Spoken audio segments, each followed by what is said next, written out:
What do you want? Can't that boomerang you picked up cause some wind? If you see something that you think you can move with wind, you can try throwing your boomerang. Right. Anyway, boomerang. Yay. So you hit the door.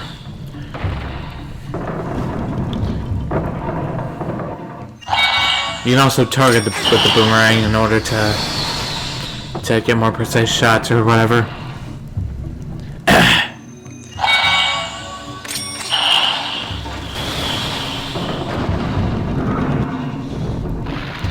There we go, door open.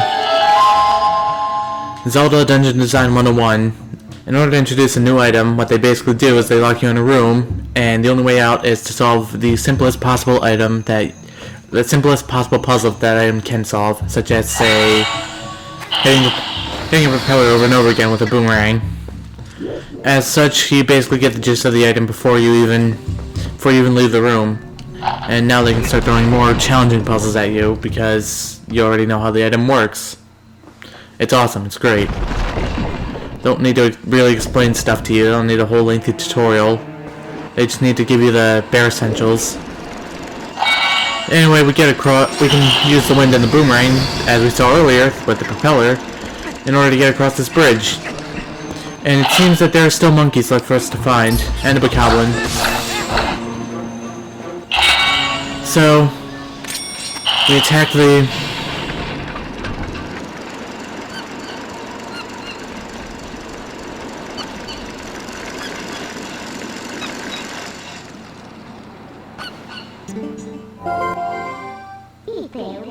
Well, I guess there are still some monkeys you haven't freed yet. At this point, you should just save them all and see what you can get for it. Thanks, Midna, I just said that. I want to be clear. I don't really hate Midna's interruptions as much as I do others. It's like, you know, ideally, these helper characters would at least kind of get out of the way. You know, like, I don't need Midna explaining everything to me, but it's not as bad as, say, Navi explaining how to open a door. At least Midna doesn't do that. Or Fi never shutting up about anything. No. As far as these Zelda helper companion characters go, Midna's probably actually one of the best. She's a real fan favorite, and I do want to say, if you start off hating her, that's fine. Like, I can see what you mean. Like, how in the world could she be a fan favorite? She's just snarky and sarcastic, and she clearly has her own goals and doesn't care about you in the least. It's like, how in the world can anyone like her? Well, you'll see. But for starters, you already found one reason why she's a favorite. The fact that, you know, she actually has her own goals. You know, she actually has some reason for helping you. Like, she has her own reason for helping you. Before that point, the only reason helper characters were really around was, you know, tutorials. You know how much Nintendo loves their tutorials.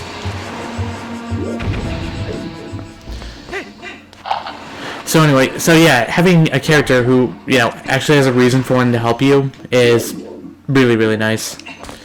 It's something that we haven't really seen before or since, but ideally it'll be like Breath of the Wild, where there's no helper character, there's no one screeching in your ear about things you already know or whatever. So, as we go on, you'll see why Midna's a fan favorite, don't you worry. Anyway, some neat stuff about the boomerang is that it can actually attack, you can actually knock tile worms out of the floor, and also put out torches with it, which, as you can see, is important. So yeah, you can knock them out of the floor and kill them before they have a chance to attack you. It takes you long, and they'll just crawl right back into the floor, so you have to be quick and decisive. I think he was in that one, and there's that one.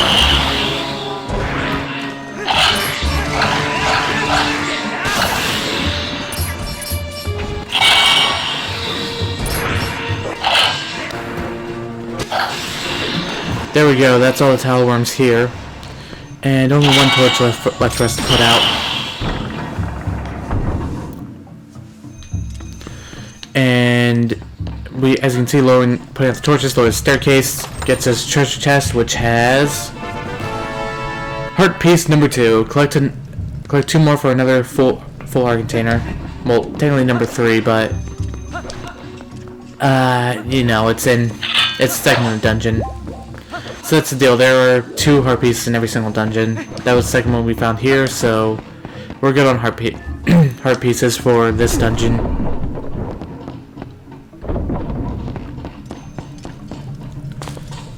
Anyway, we're just in a bunch of rooms that we were already in, so I'm gonna cut back to the central room.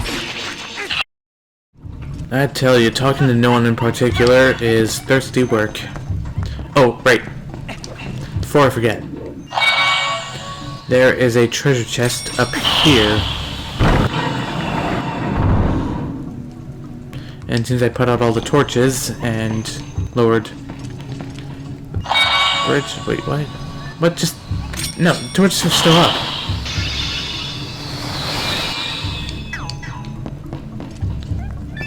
I don't know what just happened, but... Anyway, we want to open this chest because... You got the compass. This handy tool will show you where to find objects hidden in this dungeon. Check the map screen to look for them. Well, if it isn't something useful. As long as you have that, you should be able to find where the captured monkeys are, right? Indeed we shall. And when you look right at the minimap here, it seems that the yellow chest things here are, of course, treasure chests. There's one right in this very room. Wouldn't you know? A special looking wall bombing right next to it. I think you know how this works. Just a small chest, but you can't get this point across. Red rupee. My wallet's almost full. That's another nice thing about Twilight Princess. Just like playing Ocarina of Time and Twilight Princess back to back. One thing I found kind of frustrating is that the smallest wallet size, the smallest carrying capacity for wallets in Ocarina of Time was 99 rupees. So as you can see, the smallest carrying size in Twilight Princess is 300 rupees. That's a lot more than what Ocarina of Time had. So, in Ocarina of Time, it's just annoying that you can constantly get a full wallet without even trying, and you know, rupees kind of become worthless because it's like, you know, it's stuff like, you know, find some super rare. What just happened? I did not press the A button. You know, you find some super rare, valuable rupee, and your wallet's full because it does not. Okay, come on, what is going on here?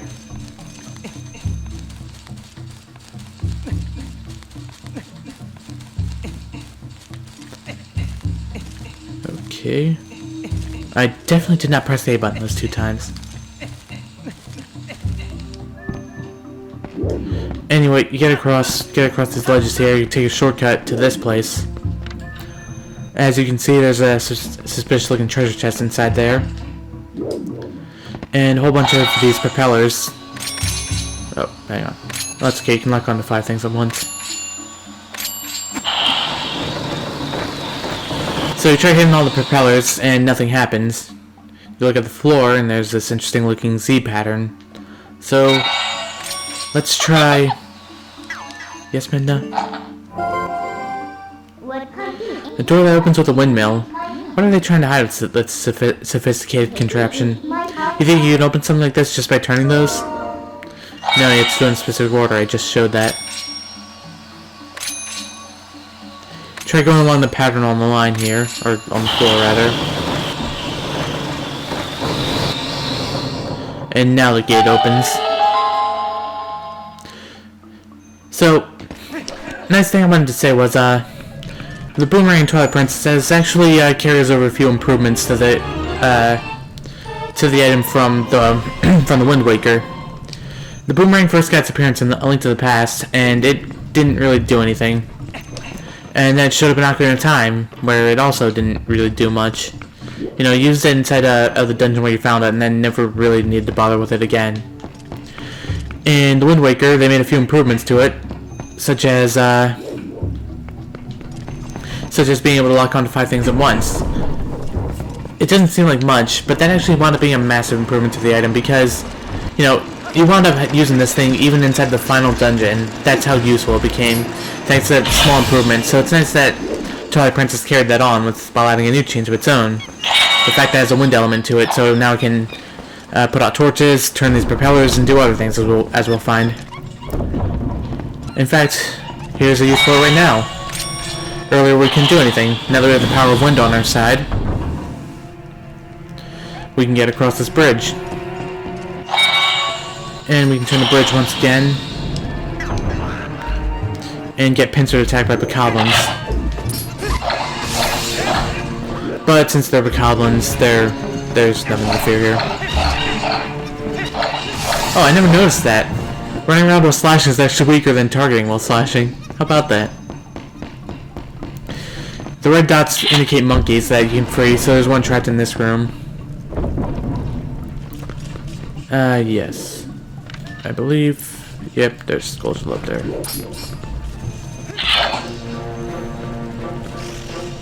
So you just...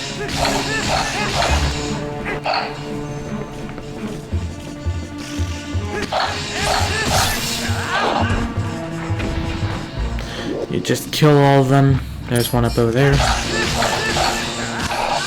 Not a threat. Not in the least. And we've got these two webs here covering up holes. And one hole with a vine in it that isn't covered up. So let's go jump down this hole. Oh, wow. And Sculpture will get the jump on me. Is it... Hang on. There's another one in this room, right? No. Huh. It looked like the Sculpture was only standing on its two hindmost legs when it goes into attack. So, that must be extremely versatile enemies if that's the case. Anyway, you can see the challenge now. One hole, if you were to fall down it, would lead to a Deku-like that would eat you. And the other hole would lead to the monkey that we're trying to free. Fortunately, there's a bombling right here, so we can just kill a Deku-like, and we don't need to worry about making the wrong decision. That's just simply one, making the wrong choice. So anyway, I do wish that cutscene was shorter. It's like, oh hey, we got a red rupee for it. It's like, once again, the challenge has been solved. How do you kill, the problem is, how do you kill the Deku-like while you throw a bombling in it? Once you do that, it's over. There's nothing more to be done with the Deku-like, so you can just die immediately and, get the job. Just get it over with already, but no, they decided to make an entire cutscene for it that plays every single time. So anyway, here's the correct hole. Like I said, it's like, the less you waste my time in a game, the happier I am. And that's not something Twilight Princess always gets right. It, at times is all too happy to waste your time. Case in point would be the opening. Speaking of which, that's another thing I wanted to talk about. One thing that the characters critics of Twilight Princess like to complain about is, well, to mention, I try to be fair. They like to point to is that it takes 3 hours to get into the first dungeon, which is actually right on the money. It took me 3 hours to get to this dungeon locked door. But the thing is, when you really take it all in perspective, when you really think about it all, that's not too abnormal for Zelda games. Sure, in the first Zelda game, it take a minute to get to the first dungeon. Same goes for Zelda 2. But in A Link to the Past, there was this whole spiel you had to go through with talking to a bunch of guys and meeting your dead uncle, or watching him die, rather, and learning about Zelda and everything. There was a lot you had to go through there. Ocarina of Time kind of reverses that trend with only taking 15 minutes to get inside the Great Deku Tree. But then in Majora's Mask, you've got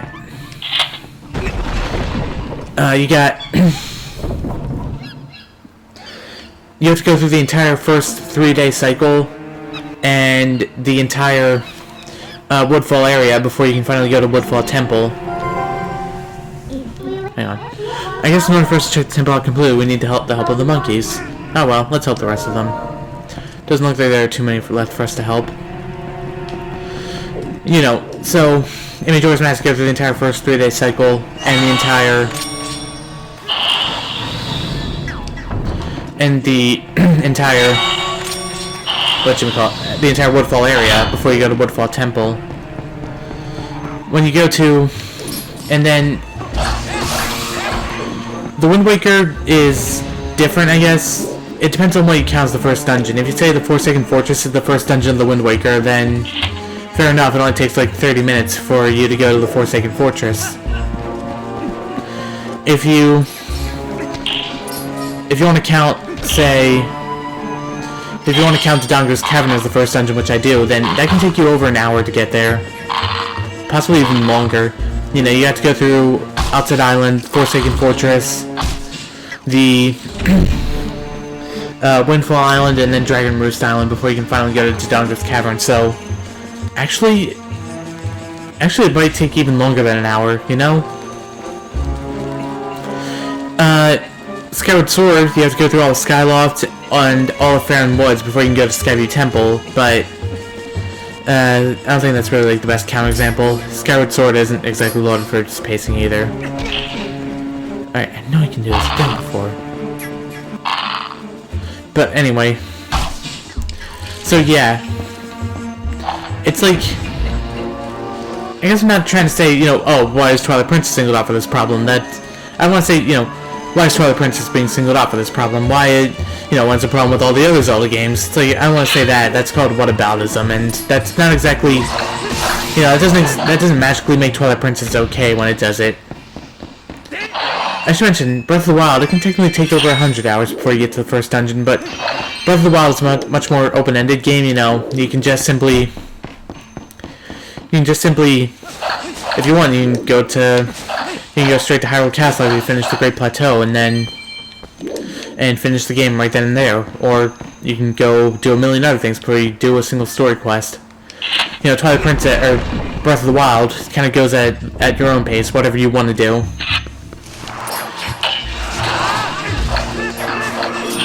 So, Twilight Princess, or Breath of the Wild, isn't exactly the best, it isn't a great counterexample either. Yeah, there's the thing. You can kill these guys by spin attacking them. That's what I was trying to show earlier with the first guy here, but if they're standing up vertically, it won't work. If you like kind of get close to them but don't hit them with your shield, then you can spin attack them and kill them instantly.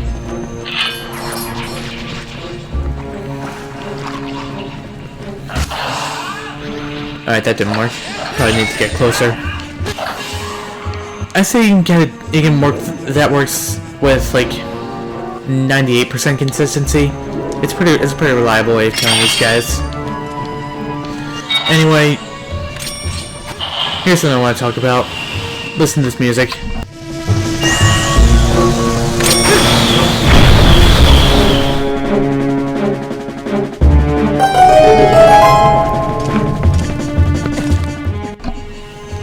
So that music plays whenever an enemy is nearby you. Every single 3D Zelda game has done this, and for good reason. 2D Zelda games don't need to worry about off-screen enemies because you get such a wide view of everything. In 3D that doesn't work. You can technically have the camera facing away from a single enemy, and you know, and then it can just sneak up behind you. So having that sort of audio cue, that sort of audio warning that in terms of the change of the music, it gives you the extra warning that there's an enemy and you might not be able to see them. It's not just Zelda that does this. Pretty much every single game that uses that like focuses on combat and is 3D will do that. It makes sense for games to do that, but the thing is, I just find these songs to be annoying, like just so unbearable to listen to every single time. And in the Zelda game, like not just Twilight Princess, I mean every single Zelda game. So it just, you know, it just grates on me after a while. Got a small key, and we got a locked door earlier, so we can use the key.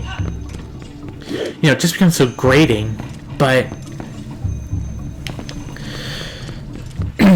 and once again, like I understand why they do that, and I think that's perfectly fair. But you know, and like that's the thing, it's only Zelda games that do this that like bothers me. It's like any other game I play that does this, it's not such a big deal.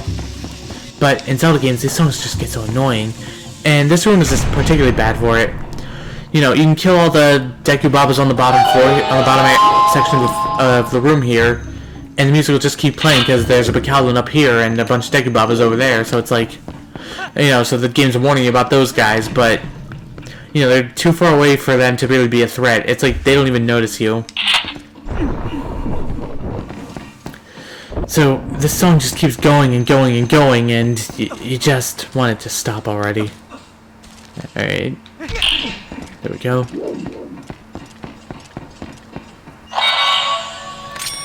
You kill... kill? Instead of Freudian slip, was I saying things I shouldn't have been saying? You use the boomerang. No, what I was thinking of was the Skulltulus over here. I was trying to pull this off earlier, but it doesn't seem to be working for some reason.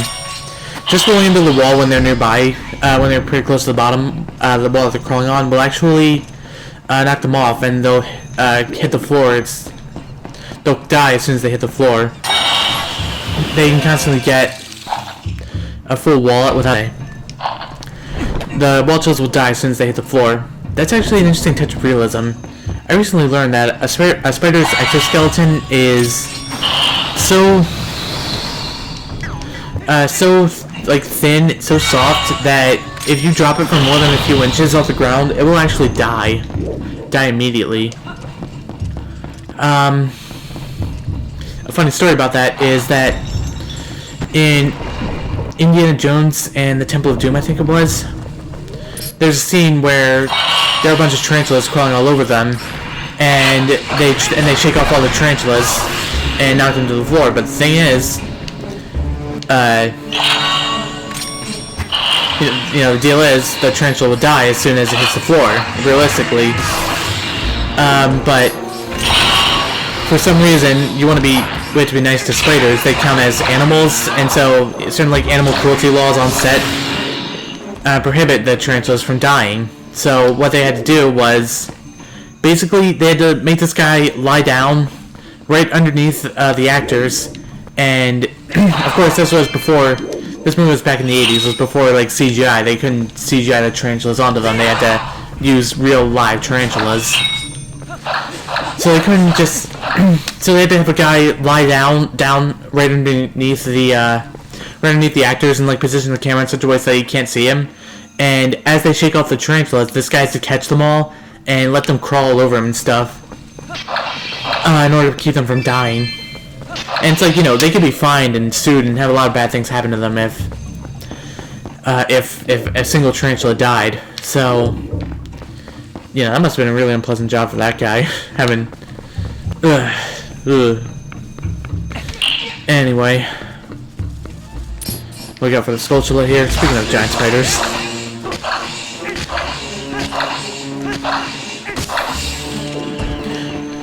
So I was talking all about nice little changes that Twilight Princess does over previous Zelda games. Here's a not so nice one. Previous Zelda games, your sword would just kind of, whenever you hit your sword against the wall, it would just sort of bounce,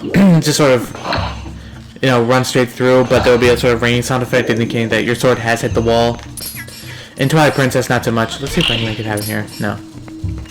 Oh, well, here you can kind of see it here. See, it hits the floor, dies immediately. Exoskeleton got shattered. But in Twilight Princess, I guess to make it more realistic, they decided to make it so that your sword just bounces off whenever you hit it against a wall. That I don't like so much. It just breaks up the, you know, it's like you're in a sort of string of attacks, and then you just, and then, you know, your sword just breaks off the wall, and alright, these guys won't die unless you disconnect them. You know, you're in a string of attacks, you're just kind of going wild on an enemy, and then for no reason at all you'll hit a wall and just have everything broken up. That's something that I don't like about games in general these days. Yeah, I'm only 5 rupees away from the cap. So You know, that's something that's just been happening in games a lot recently. You know, prioritizing realism in games. I think it's a sense of, you know, trying to make a sense of immersion more real, more. You know, it's easier to immerse yourself in the game. That's what I'm trying to say, because it's realistic. But I think adding in touches of realism where they might wind up inconveniencing the player, making them frustrated and unnecessarily so, just kind of breaks the immersion. It's like, why won't you let me do, you know, why won't you let me just slice my sword through the wall and keep attacking the enemy?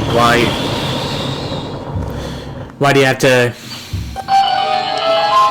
you know, why do you have to just break up the flow of gameplay here like that, in just this one little way? I think that just winds up building resentment towards the game and making players less, you know, it's not much, it's not a big problem, but once again, the previous Zelda games had it right, you know, just let your sword pass through the wall, but play the you know, ringing sound effect to make it clear that, you know, your sword isn't just magically phasing through the wall, there's some sense of realism there, but not at the cost of convenience to the player. And Twilight Princess just walked back this positive change.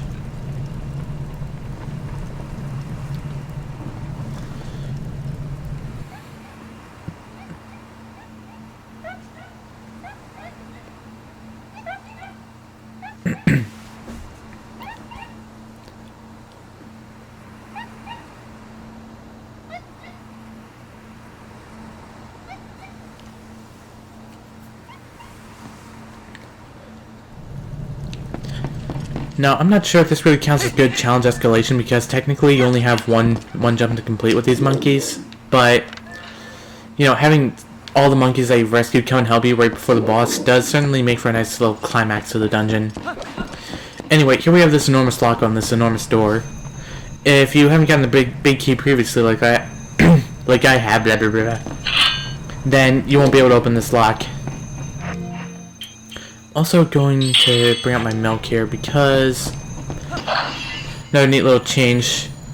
In previous Twilight Princess, in previous Zelda games, if you're at full health when you found a fairy, then you would just simply, well, you would collect it, but it wouldn't do anything. If you wanted to capture it in a bottle, well, tough luck on you, because that's something you can do.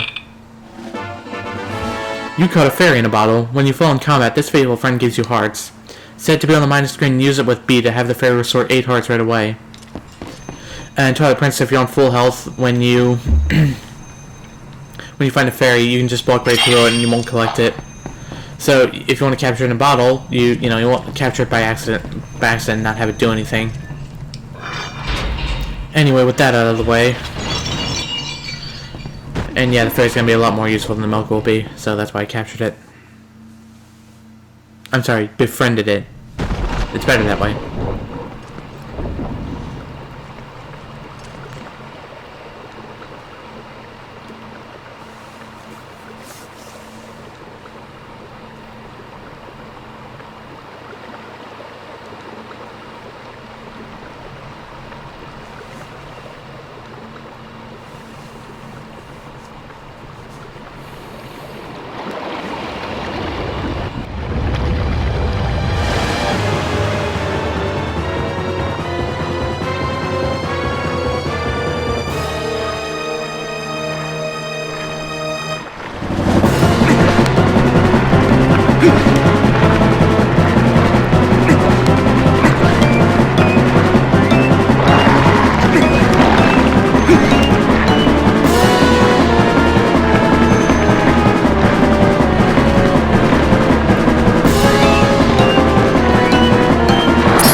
Those things look like idiots with their mouths open like that.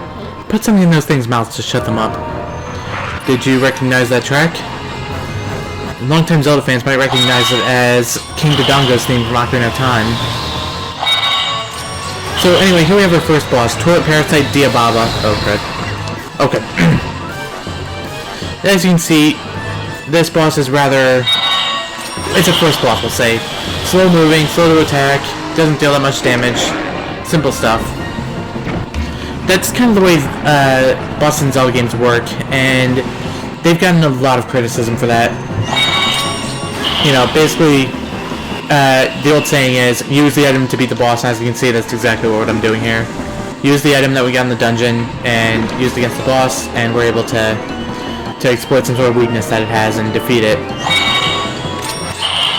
I would say that that's like some massive problem with Zelda games, but when you think about it, Zelda is a game about solving puzzles and using items to solve those puzzles, and typical level design says that you should escalate a challenge and tip and make and take previously mechanics that the players already learned and put them inside new, bigger, tougher challenges, such as, say, a giant monster that they got. So when you think about it, these aren't necessarily combat encounters, they're puzzles that can kill you. And that's like the ultimate challenge of the item, the ultimate puzzle that the item can solve that you got in this dungeon. From that perspective, it's not so bad when you think about it. I don't know, I don't think it's that bad. Anyway, one of my favorite little touches of this dungeon, actually, is this weird story that's been playing out of the monkey that you fought earlier and tried to kill earlier, but ultimately wound up saving from insanity, is now here to help you out in your hour of need. Okay. Hey, take that bug the monkey's holding and hit that thing in the head. Hurry, it'll snack on you. That's what I was doing. So yeah, just blow up the parasites like we've been doing before. Make sure to lock onto the bombs, they'll make collecting them way easier.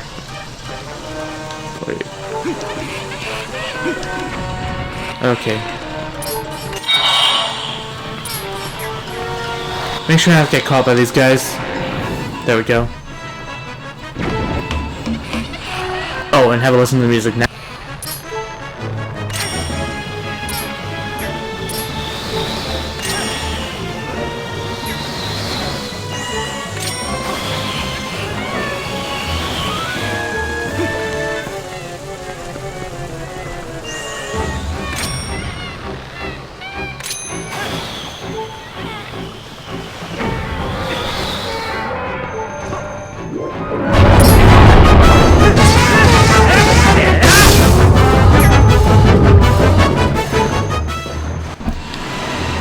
That there is what's called an adaptive soundtrack.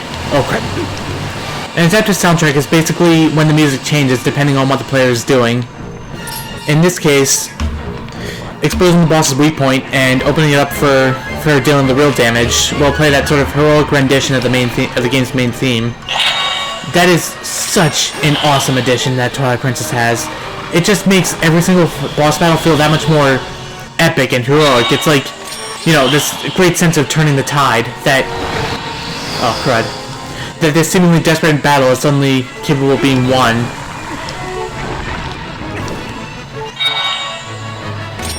So... and every single boss that does that, it has so that, you know, you expose the boss's weak point and you start hearing that.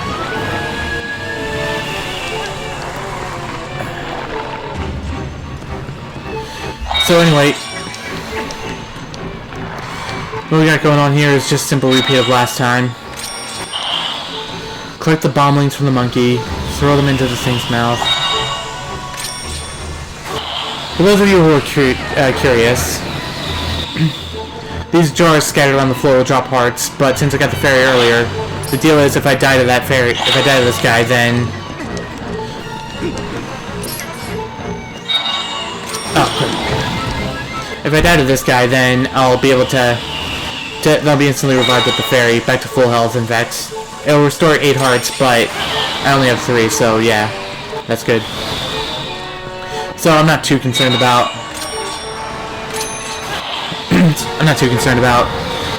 getting my health back. Besides, as we can see, we're able to finish this guy off now.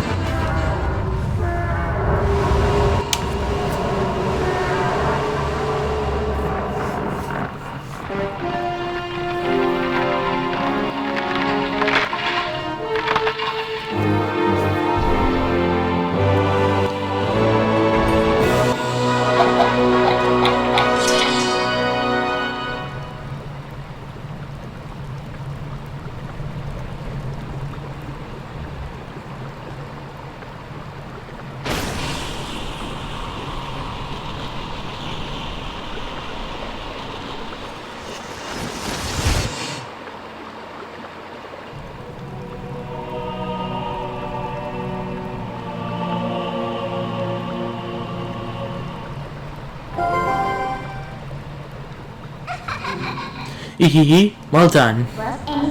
That's what I was looking for. That's a fused shadow. It's what the light spirit called dark power.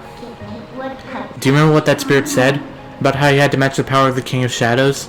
Could it really be so easy? Is this all there is to it? Ehehe. There's a total of 3 fused shadows. I think the other light spirits have the rest. If you want to know exactly what fused shadows are, well, maybe I'll tell you if you find the other 2. I guess you better do your best to find them, huh? Ehehe. So let's not waste any more time here when we could be looking for the other 2. I'll get you out of here. You pick up the heart container that fell out of that thing.